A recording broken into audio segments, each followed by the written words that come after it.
अस्सलाम वालेकुम दोस्तों, मैं साजिद इकबाल और आपको खुशामदीद कहता हूँ परफेक्ट क्योर उर्दू में।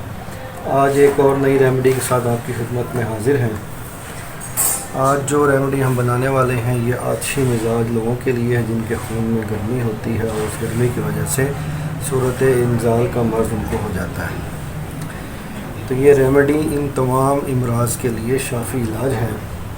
इस रेमेडी को वो लोग इस्तेमाल नहीं करेंगे जिनको बार बार पेशाब आता है या सफ़ेद रंग का पेशाब आता है। इसको वो इस्तेमाल करेंगे जिनके खून में गर्मी है, जिनको सूरत इंजाल का मर्ज़ है या उनका पेशाब का रंग पीला होता है। बलगमी मिजाज के लोग इसको इस्तेमाल नहीं करेंगे। तो इस रेमेडी को बनाने के लिए आपको किन किन चीज़ों की ज़रूरत है उसकी तरफ चलते हैं। हमारे पास मौजूद है सूखा हुआ धनिया और हमारे पास मौजूद है कि खशखास। ये हमने खशखास को पीस के रखा हुआ है और ये सूखा हुआ धनिया। इसकी तरकीब तैयारी क्या होगी उसकी तरफ जाने से पहले मैं अपने दोस्तों से गुजारिश करूँगा कि जिन्होंने मेरा चैनल अब तक सब्सक्राइब नहीं किया उसे सब्सक्राइब कर लें, बेल आइकॉन पे क्लिक कर लें ताकि आने वाली वीडियोस का नोटिफिकेशन उनको बर वक्त मिल सके। इस वीडियो को लाइक कीजिए, अपने दोस्तों से शेयर कीजिए।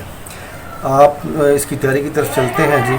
हम लेंगे 50 ग्राम सूखा हुआ धनिया, 50 ग्राम हम लेंगे खशखास। इन दोनों चीज़ों का पाउडर बना के हम इसे मिक्स कर लेंगे।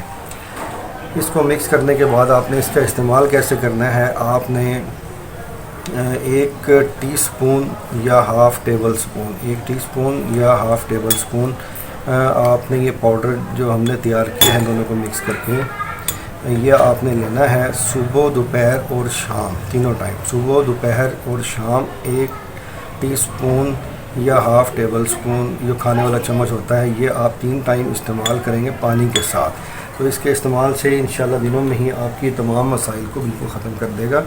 तो मैं ये उम्मीद करता हूँ आज की रेमेडी आपको पसंद आई होगी। तो मिलते हैं नेक्स्ट वीडियो में एक और अच्छी रेमेडी के साथ। अस्सलाम वालेकुम।